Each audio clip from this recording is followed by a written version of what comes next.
নমস্কার, আমি দেবলীনা। আমার চ্যানেল সিম্পল লিনাতে তোমাদের আরো একবার স্বাগত জানিয়ে আজকের ব্লগটা শুরু করতে চলেছি। আজকের ব্লগটা আমার কাছে ভীষণ স্পেশাল, কারণ এটা আমার কাছে বার্থডে স্পেশাল ব্লগ হতে চলেছে। তো এখন ঘড়িতে বাজে 11টা। কালকে তো এমনিতেই রাত জেগে ফটোশুট করে ঘুমাতে ঘুমাতে 3:30 বেজে গেছে, কিন্তু আজকে তাড়াতাড়ি সকালে উঠতেই হতো। 9টার দিকে এমনিতে ঘুম ভেঙে গেছে, ওই উঠতে উঠতে 9:30টার দিকে উঠে স্নান করে একদম সুন্দর করে সেজে নিয়েছি। এখন যাব ঠাকুরের কাছে পুজো দিতে। প্রত্যেকবারের বার্থডেটাই এভাবেই শুরু হয়, সেটা ছোট থেকেই একদম মায়ের সাথে হাত ধরে তখন যেতাম ঠাকুরের কাছে পুজো দিতে। এখন অনেক বড় হয়ে গেছি, মা নিয়ে যায় না, মার প্রচুর কাজের চাপ থাকে, তো একা একাই যেতে হবে। অন্য সময় বুনু যায়, বুনুর শরীরটা ভালো না, তাই জন্য বুনু যাবে না। আবারও নিজেকে সকাল সকাল উইশ করতে চাই, হ্যাপি বার্থডে টু মি। আর আজকে সকালবেলা ঘুম থেকে উঠে চোখ খুলতে পারছি না এরকম অবস্থা, তখনই কাম্মা এখানে পুজো করছিল। ফার্স্ট উইশ সকালবেলা কাম্মাই করেছে, তারপরে বোন এসে বোন করেছে। বড়মার দর্শন করে ওখান থেকে ট্রেন ধরে একদম বাড়ি চলে এসেছে। তো যাই হোক, আর এটাই বলবো আজকের দিনে এটাই এক্সপিরিয়েন্স করেছি, সব থেকে ভালো নিজেকে বাসো, নিজেকে ভালো রাখো, তাহলে দেখবে সবটা পজিটিভ। ওইদিকে tick tick tick tick tick tick করছে, তাহলে দেখবে সবটা পজিটিভ, সবাইকে ভালো রাখতে পারছো। একটা কথা কি বলতো, আমরা লাইফে না একাকিত্ব কেউই পছন্দ করি না, বা চলতে ফিরতে আমাদেরকে আশেপাশে অনেকই কাছের মানুষ বানাতে হয়, তবে তাদের ততটাই কাছের বানানো উচিত যাতে তারা আমাদের নিজের লাইফের চেয়েও প্রায়োরিটি লিস্টের উপরে না চলে যায়। কোন মানুষকে লাইফে কতটুকু জায়গা দেবে সেইটার মাপকাঠিটা থাকা জীবনে ভীষণ জরুরি। মা বাবা তো সবসময় পাশে আছে, কিন্তু মা বাবা সবসময় প্রতিটা মুহূর্ত আমাদের সাথে থাকে না। আমাদের সাথে যিনি থাকেন সেটা হচ্ছে একমাত্র ওপরওয়ালা, যে তোমাকে ট্রাস্ট করবে, যে তোমায় বুঝবে। তাই আজকের দিনটা নিজেকে তার কাছে সমর্পণ করেই শুরু করতে চাই। চলে এসেছি মায়ের কাছে অঞ্জলি দেব। এখানে ঠাকুরমশাই সবসময়ই থাকেন, তাই তুমি নিজের মতন করে এসে যেদিন ইচ্ছা পুজো দিতে পারো। জন্মদিনের দিন ঘুম থেকে উঠে এসে যদি মা বাবা রাধা গোবিন্দের দর্শন পাও, তাহলে দিনটা এমনিই ভালো যাবে। তারপরে এসেছিলাম মনসা মন্দিরে। আমার খুব মন চাইছিল মনসা মন্দিরে গিয়ে একবার মাকে প্রণাম করে আসার। মায়ের কাছেও পুজো দেওয়ার জন্য আমি ফুল, মিষ্টি, ধূপকাঠি সবটাই নিয়ে গেছিলাম, কিন্তু ওই সময় পুজো হয় না, সন্ধেবেলায় পুজো হয়। তো ওখানে যিনি ছিলেন তিনি বলেছেন সন্ধেবেলায় পুজোটা দিয়ে দেবে। বাড়ি যাওয়ার পথে কাকার সাথে দেখা হয়ে গেছিলো, কাকার সাথে স্কুটি করে বাড়ি চলে আসলাম। আর এই দেখো, নিজের জন্মদিনে নিজেই কেক কিনে নিয়ে চলে এসেছি। না, কেকটা আমার জন্য কিনে আনিনি, কেকটা আমি কিনে এনেছি রাধা গোবিন্দের জন্য। আমি চেয়েছিলাম আমি তাকে আগে কেক নিবেদন করে তারপর এই বছর জন্মদিনে আমি কেক কাটবো, কারণ যত দিন যাচ্ছে আমি ভীষণভাবে ফিল করতে পারি তারা যে আমাদের মধ্যে সবসময় এক্সিস্ট করে। পারিপার্শ্বিক সব কিছু থেকে নিজেকে যাতে অনেকটা শান্ত করে রাখতে পারি সেটার চেষ্টা আমি প্রতিনিয়ত করি, আর সেটা তাদের কৃপা ছাড়া কোনোভাবেই সম্ভব না। আর দেখো না আজ আমার সাথে কি ঘটেছে।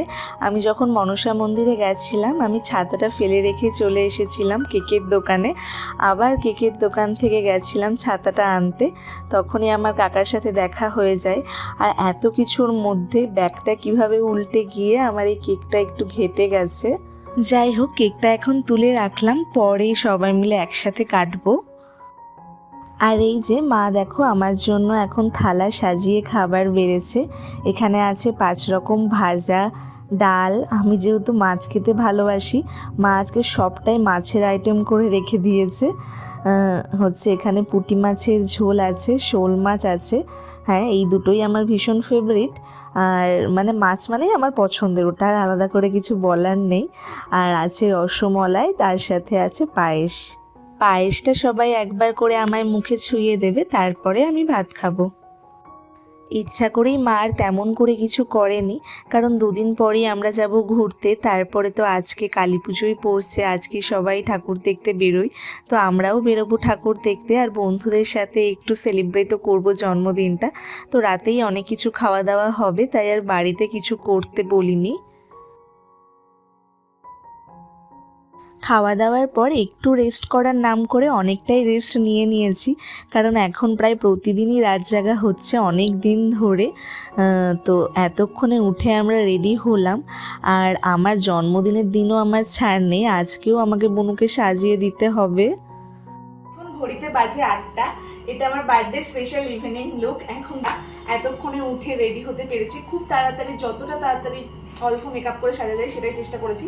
তাও 8টা বেজে গেছে, হচ্ছে তোমরা শর্টসে দেখতে পাবে। এখানে সব ঠেলাঠেলি করে আমরা সব রেডি হয়েছি। তো যাই হোক, এখন যাব ঠাকুর দেখবো, তারপরে কেক কাটবো, বা আগে কেক কাটবো ঠাকুর দেখবো, যাই হোক কিছু একটা হবে। সব বন্ধুদের সাথে, বোন সবাই মিলে যাচ্ছি ক্যাফেতে। আমাকে দেখতে কেমন লাগছে অবশ্যই তোমরা জানিও। এই ড্রেসটা বোনের, গার্ডারটাও বোনের, সবই বোনের, শুধু কানের দুলটা আমার, এইটাও বোনের। আর এখান থেকে আরো দুটো বোনের নেবো, একটা ভালো লাগে না। তো চলো, টাটা। আমরা এবার বেরিয়ে পড়েছি। আর আমরা আজ ঠিক করেছিলাম একটা ক্যাফেতে যাব, আমাদের এখানে নতুন ওপেন হয়েছে। ক্যাফেটার নাম ব্লুম ক্যাফে। আমরা ক্যাফেটা রিলসেই দেখেছিলাম, ভেতরের ডেকোরেশনটা ভীষণ সুন্দর। তো সেখান থেকেই আমরা ঠিক করেছিলাম যে এই ক্যাফেটাতেই আজকে যাব।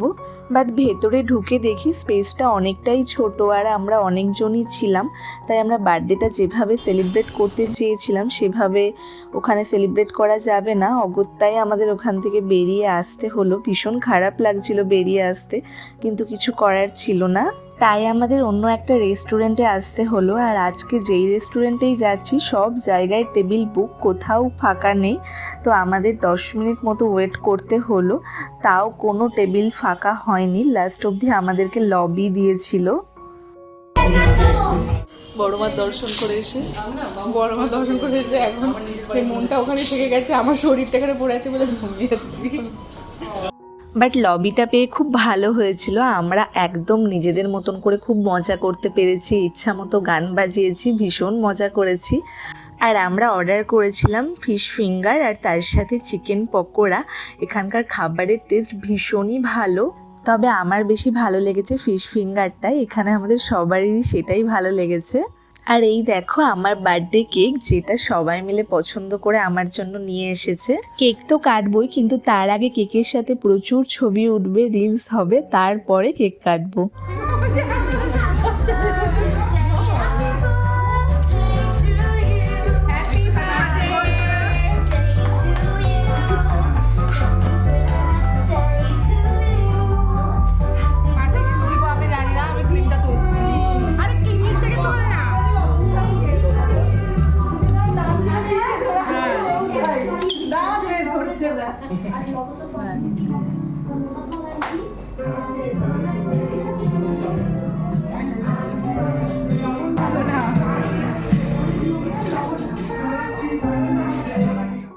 আর আমরা মেন কোর্সে অর্ডার দিয়েছিলাম 2 প্লেট মাটন বিরিয়ানি, একটা ছিল ধাবা স্টাইল চিকেন, আর একটা যে কী চিকেন ছিল সেটার আমার নাম মনে নেই।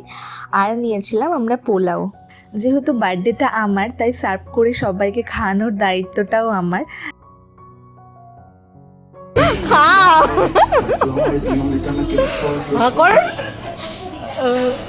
হ্যাঁ, এবার তাড়াতাড়ি আমি হাতে ধরে থাকতে পারছি।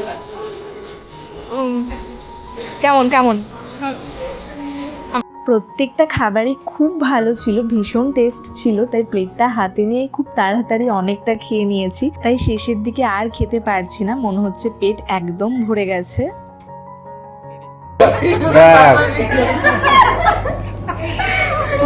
এত কিছু বলে ফেললাম তাহলে মনীষা কি বলছে তাহলে? না, এত খাবার যে নষ্ট হচ্ছে সেটার ব্যাপারে তো বলতে হবে কিছু। তাহলে এই যে পোলাও অর্ডার করেছিল, শেষ করতে পারেনি, হাঁপাচ্ছে শুধু কোল্ড ড্রিঙ্কস নিয়ে। এত খাওয়ালাম না, যেটা তাও কোনো নাম নেই, সত্যি নাম করবে না যে খেলো এত। হ্যাঁ, তুমি কি খেলাম? আমি খেলাম তো, কি খেলাম? এই তো বিরিয়ানি খেলাম। করছে রে, জিম করছে বলে এরকম খাওয়া দাওয়া বন্ধ করে না। দেখে দাও তো দাদা, ভিডিওটা অর্ডার ছিল। হ্যাঁ তাই, তুমি কি বলবে, কেমন লাগলো? হ্যাঁ, অনেক কিছু খাইছি, মানে খুব সুন্দরভাবে বার্থডে। তাই সুন্দর যেন গিফটটা হয়ে যায়, গিফটটা যেন সুন্দর আসে। আচ্ছা ঠিক আছে। খাওয়া দাওয়া কমপ্লিট করে এখন আমরা যাচ্ছি রুফটপে, সেখানে আমরা একটু বসবো, সময় কাটাবো, তারপরে এখান থেকে বেরোবো। দেখো ছাদটাও কি সুন্দর লাইটিং দিয়ে সাজিয়েছে। আগে আমরা এখানে একটা টিউশন পড়তে আসতাম, তো মাঝে মাঝেই চলে আসতাম রুফটপে, এসে চা কফি কিছু একটা খেতাম আর গল্প করতাম। কালকে তো তেমন একটা ঠাকুর দেখা হয়নি, এখান থেকে আমরা বেরিয়ে কয়েকটা ঠাকুর দেখব। এখানে ওই অল্প কয়েকটাই প্যান্ডেলের ঠাকুর হয়, সেগুলোই দেখবো আর কি। আর আমাদের অবস্থা দেখো, এত বেশি খেয়ে নিয়েছে, আমরা ঠিক করেছি হেঁটে হেঁটেই সব ঠাকুর দেখবো এবার। হাঁটতে হাঁটতে ফার্স্টেই যে প্যান্ডেলটায় আমরা চলে এসেছি, এটা হচ্ছে একটা গ্রাম বাংলার সিনারির ওপর প্যান্ডেলটা করা হয়েছে। চলো এবার ঠাকুরটা দেখে আসি। বাহ, মায়ের মুখটা ভীষণ মিষ্টি হয়েছে। এবার আমরা হাঁটতে হাঁটতে চলে যাব নেক্সট প্যান্ডেলে। এখানে শ্মশানের থিম করা হয়েছে, তার পাশেই ছিল আরও একটা বড় প্যান্ডেল। এই প্যান্ডেলটা বেশ সুন্দর হয়েছে। আর এখানকার ঠাকুরটাকে দেখো, ছোট্ট মা কালী, কি সুন্দর লাগছে দেখতে। এবার আমরা যাচ্ছি নেক্সট প্যান্ডেল। কি দেখতে এসেছি সেটা বল, এটার নাম? আমি পুরীতে দেখে এসেছি কিন্তু আমার এখন নামটা মনে পড়ছে নামটা না, তুই কি বললি নামটা? এটা হলো উদয় খণ্ড দেখতে এসছে। কদিন আগে তুই পুরীতে গেলি বলে, এটা হলো ধবলগিরি। ধবলগিরি, হ্যাঁ হ্যাঁ ঠিক ঠিক ঠিক, বলছে উদয় খণ্ড।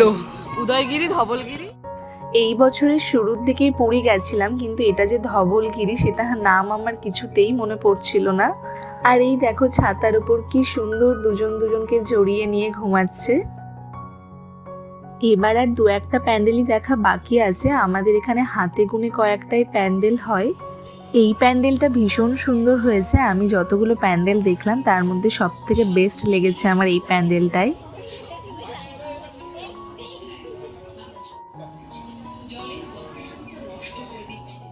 এই প্যান্ডেলটাও প্রতিবার আমাদের এখানে ভীষণ ভালো করে।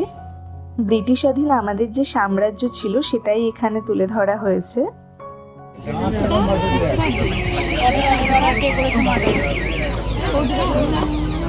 লাভ মার লাভ মার, ওর বউ পাশে দাঁড়িয়ে পড়, ঘাড়ের ওপর হাতটা দে।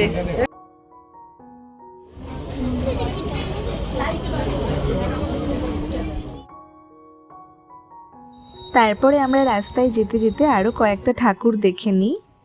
সব শেষে আমরা যাচ্ছি গঙ্গার ধারে, তবে সেখানে কোনো প্যান্ডেল দেখতে আমরা যাচ্ছি না, সেখানে আমরা দেখতে যাচ্ছি লাইটিং। সেখানে পুরো রাস্তাটা জুড়ে লাইটিং করে, এত সুন্দর লাগে দেখতে। চলো তোমাদেরকেও দেখাই। এখানে আমরা প্রায় প্রতিবারই আসি, এসে ফটোশ্যুট করি। আর এখানেই মন্দিরে মা রক্ষাকালীর পুজো হয়। মাকে দেখলেই যেন একদম মনটা জুড়িয়ে যায়। আলটিমেটলি আমরা বাড়ি ঢুকতে পেরেছি। তো চলো আজকের মতো ব্লগটা আমি এখানেই শেষ করছি। তোমাদের যদি ব্লগটা ভালো লেগে থাকে লাইক কমেন্ট অ্যান্ড শেয়ার করবে, সাবস্ক্রাইব করতে ভুলবে না। আবার দেখা হচ্ছে নতুন কোনো ব্লগ নিয়ে, ততক্ষণের জন্য টাটা।